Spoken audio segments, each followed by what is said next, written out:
Hello friends, मैं रमेश कुमार स्वागत करता हूँ आप सभी का अपने यूट्यूब चैनल आर के एजुकेशन पे। और आशा करता हूँ आप सभी अच्छे होंगे। तो आज का अपना टॉपिक है वो है मुग़ल काल। देखो, मुग़ल काल में अपन कई हिस्सों में डिवाइड कर सकते हैं मुग़ल काल को। उसमें मुग़ल काली साहित्य है, मुग़ल कालीन स्थापत्य है, मुग़ल कालिक चित्रकला है, मुग़ल कालिक राजनीतिक इतिहास इनका जो है। तो सबसे पहले जो अपन पढ़ेंगे जो इम्पोर्टेंट है और सबसे टफ जो पड़ता है साहित्य और स्थापत्य, जिनमें ज़्यादा क्वेश्चन पुटअप किए जाते हैं एग्जाम में। तो चाहे फर्स्ट ग्रेड हो, नेट हो, या सेकंड ग्रेड हो, थर्ड ग्रेड हो, रिट हो, या कोई भी कंपटीशन एग्जाम जिसमें हिस्ट्री से रिलेटेड क्वेश्चन आते हैं, उसमें इंडियन हिस्ट्री की साहित्य या स्थापत्य कला से रिलेटेड ज़रूर क्वेश्चन पूछा जाता है। तो इसके साथ अपना टॉपिक शुरू करते हैं। आज का अपना टॉपिक है मुग़ल कालिक साहित्य। देखो, मुग़ल वंश की स्थापना की थी बाबर ने।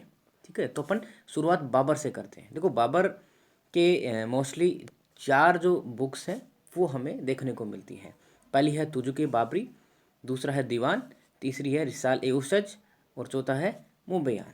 देखो, अब इसको अपन बहुत ही इजी ट्रिक वे में हिस्ट्री को अपन एकदम इजी कर करके पढ़ेंगे। हिस्ट्री आपके लिए एकदम सिंपल काम हो जाएगा।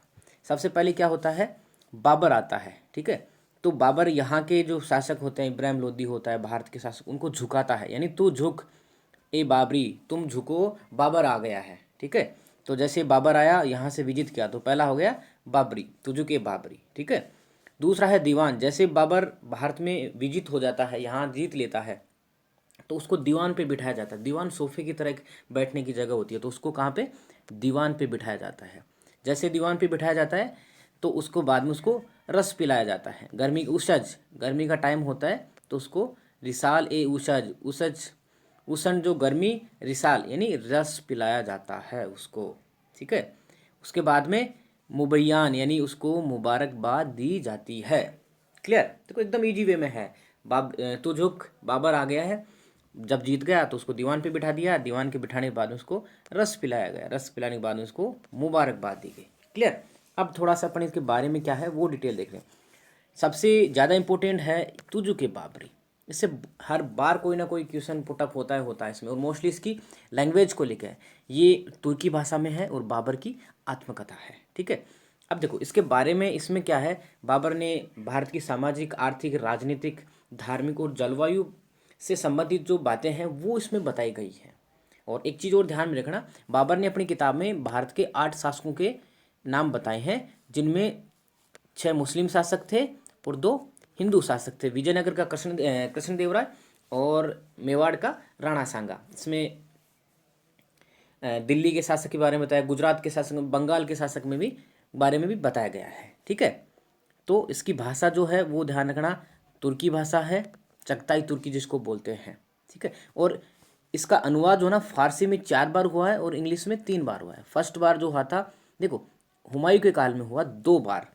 पहला किया जोना खान ने, दूसरा का पाइंदा खान ने। ठीक है, और थर्ड टाइम यानी तीसरा जो अनुवाद हुआ था फारसी में वो अकबर के काल में ये हुआ था, अब्दुल रहीम खान खाना। देखो, ये मोस्टली आता है आपके क्वेश्चन में भी, और कि भाई बाबर नामा की फारसी में अनुवाद किसने किया था, तो अब्दुल रहीम खान खाना का नाम मोस्टली आता है और यही क्वेश्चन में पूछा जाता है।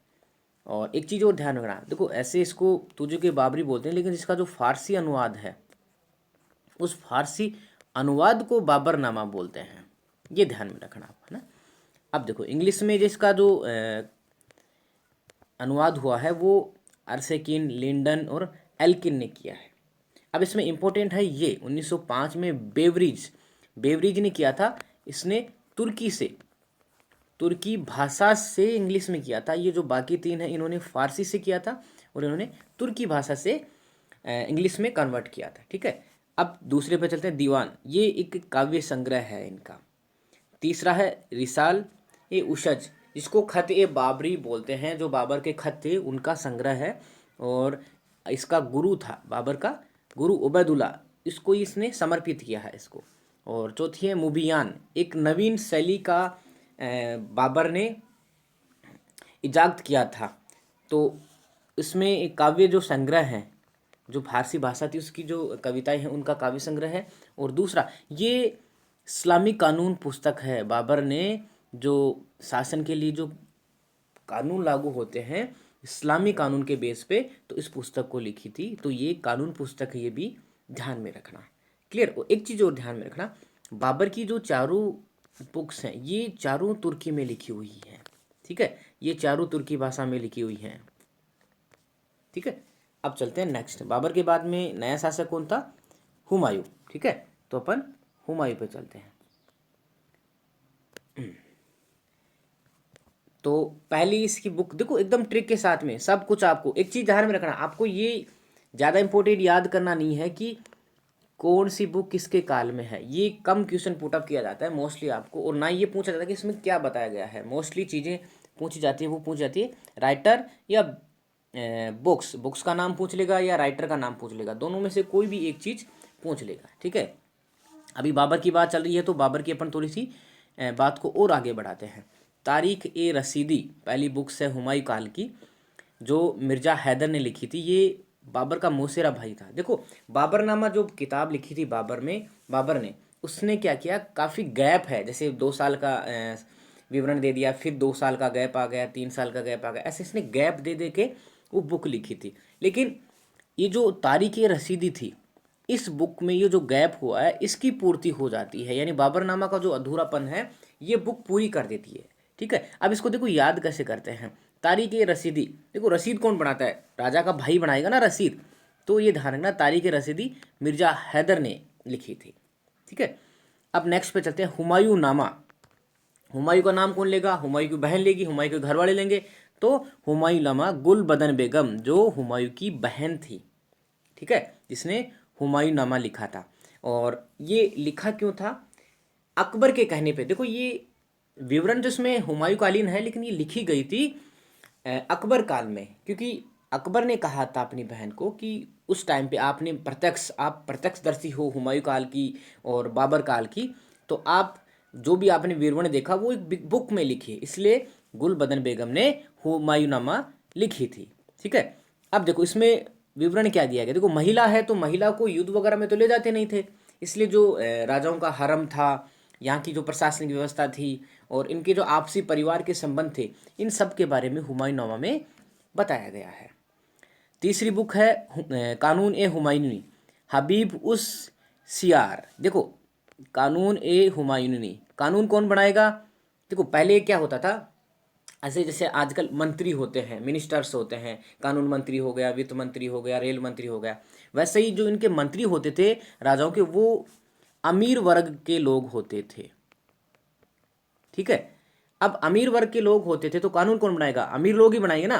तो ध्यान रखना, कानून ए हुमायूं जहां आ जाए, जहां कानून बनाने की बात आ जाए, तो खोंदमीर यानी अमीर, इसको अपन थोड़ा सा ट्रिक के देहात में देख लें, खोंदमीर यानी अमीर देख लेंगे, खोंदमीर ने लिखा था। ठीक है, अब देखो तजकिरात वाकियात, ये लिखा था जोहर आफ्ताबची, जोहर है ये। ठीक है, जोहर आफ्ताबची, ये हुमायूं का नौकर था और इसने क्या लिखा है,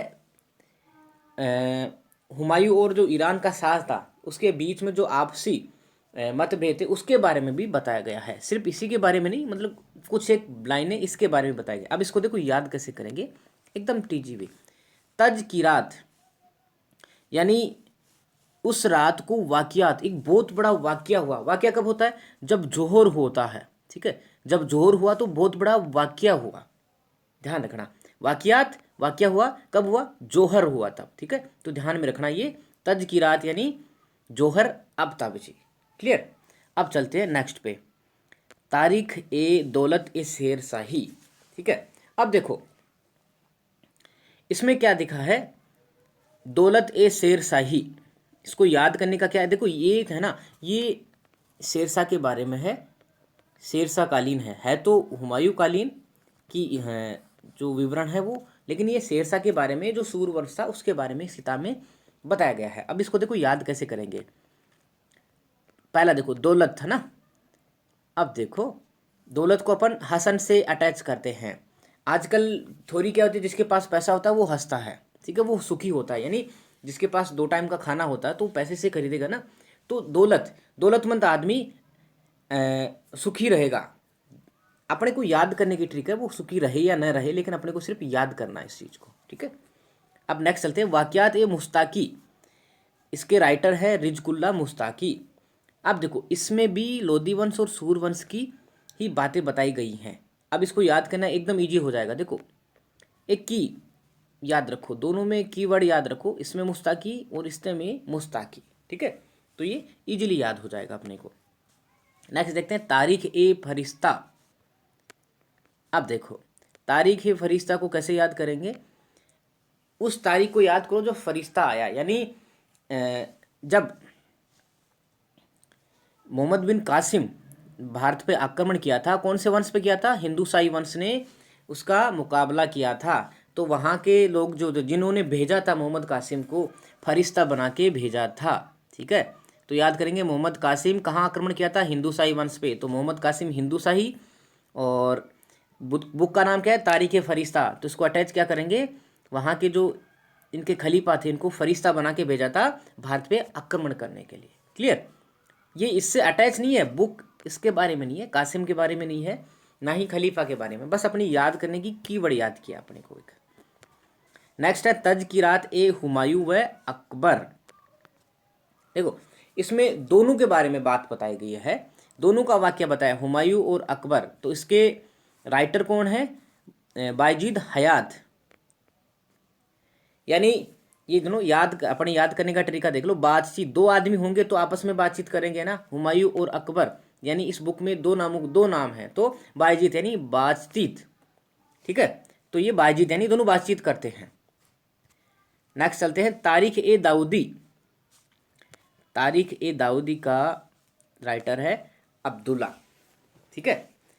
अब हाँ, अब देखो नेक्स्ट जो है वो शासक है अकबर।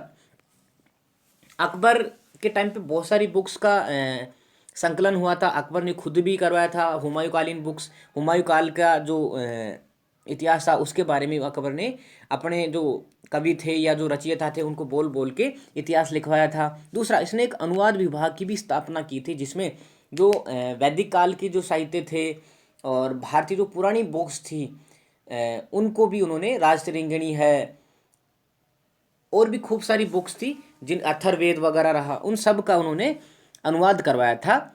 जो संस्कृत में थी, संस्कृत से फारसी अनुवाद करवाया था। तो इसकी बुक्स पे चलते हैं अपन। पहली बुक्स का नाम है तारीख अकबरी, जिसको लिखा था आरिफ कंधारी। तो इसको याद कैसे करेंगे, तारीख ए अकबरी यानी तारीख की शॉर्ट की हो जाएगी आरिफ, तारीख और आरिफ दोनों को कनेक्ट करेंगे ना, तो ये अपन इजीली कीवर्ड माइंड में क्लिक हो जाएगा। नेक्स्ट है नफाइस उल मासिर, ठीक है। नफाइस उल मासिर ये लिखी थी अमीर अलाउद्दीन गजनवी ने।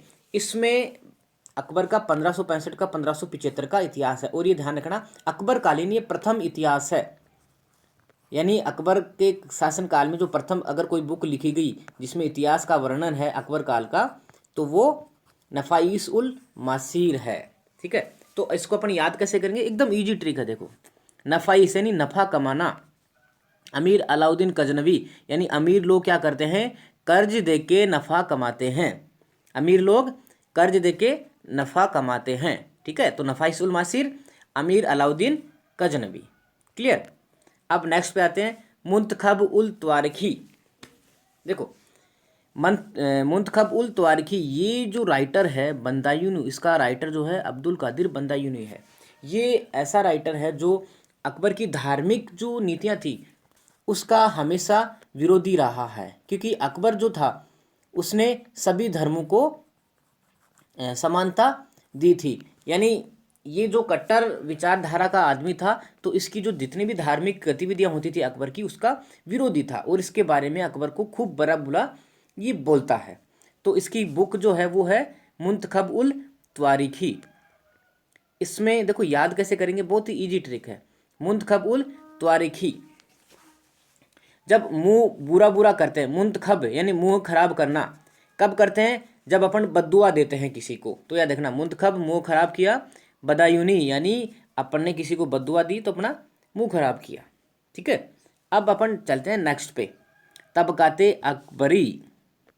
देखो तबकाते अकबरी निजामुद्दीन अहमद ने लिखी है और ये माना जाता है कि निजामुद्दीन अहमद जो है ना अकबर कालीन सबसे फेयर और ईमानदार इतिहासकार था। और इसकी जो इतिहास रचना है उसमें बैलेंस है, ना बुराई की गई है ना बहुत ज़्यादा तारीफ की है। इसने फेयर जो चीज़ है उस पर फोकस किया है। तो इसको देखो याद कैसे करेंगे, तबकाते अकबरी यानी तबके। तबके कहाँ जाते हैं, निजामुद्दीन की दरगाह पे मत्था टेकने तबके जा रहे हैं, तो तबकाते अकबरी। ठीक है, अब चलते हैं नेक्स्ट पे। नेक्स्ट है अपनी तारीख ए अल्फी।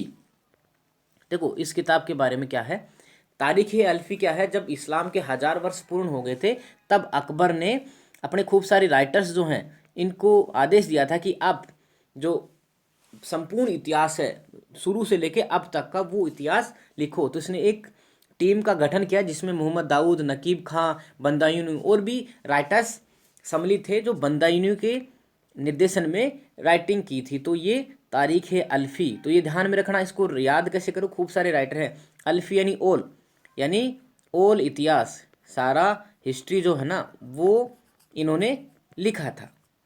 ठीक है, अब अपन आते हैं नेक्स्ट पे, अकबरनामा आई ए अकबरी। अकबर का नाम कौन लेगा, अकबर का दोस्त लेगा। और अकबर का दोस्त कौन था, अबुल फजल। अबुल फजल अकबर का दरबारी कवि था जिसने अकबरनामा लिखा था। देखो एक चीज़ इसमें अपने को इंपॉर्टेंट ध्यान में रखना है, अपन इसको मिक्स कर देते हैं, एक्चुअली ये मिक्स नहीं है। इसमें क्या होता है, अकबरनामा इसने बुक लिखी थी अबुल फजल ने, और इसमें 3 पद हैं, 3 अलग अलग पार्ट हैं। तो इसका जो 1, 2 और 3, ठीक है। अब इसका जो थर्ड पार्ट है ये, इसका नाम है आईने अकबरी। ठीक है, इसकी पूरी बुक्स का नाम नहीं है, इसका जो थर्ड पार्ट है आईने अकबरी। और इस आईने अकबरी का भी 5 पार्ट है। ठीक है, जिसमें जो 5वां पार्ट है इसमें खुद के बारे में इसने बताया है। ठीक है, तो ध्यान रखना अकबरनामा ये मोस्टली पूछा जाता है और काफ़ी पॉपुलर बुक है ये, इसी के बारे में ज़्यादा पूछा जाता है। अकबर का नाम कौन लेगा, अकबर का दोस्त। अकबर का दोस्त कौन है, अबुल फजल। ठीक है, अब देखो नेक्स्ट आए मासिर ए रहीमी। अब इसका राइटर कौन है, अब्दुल बाकी। देखो इसको अपन इजीली ट्रिक से याद करेंगे। देखो ये बुक्स जो है ये अब्दुल रहीम खान खाना की देख रेख में लिखी गई थी।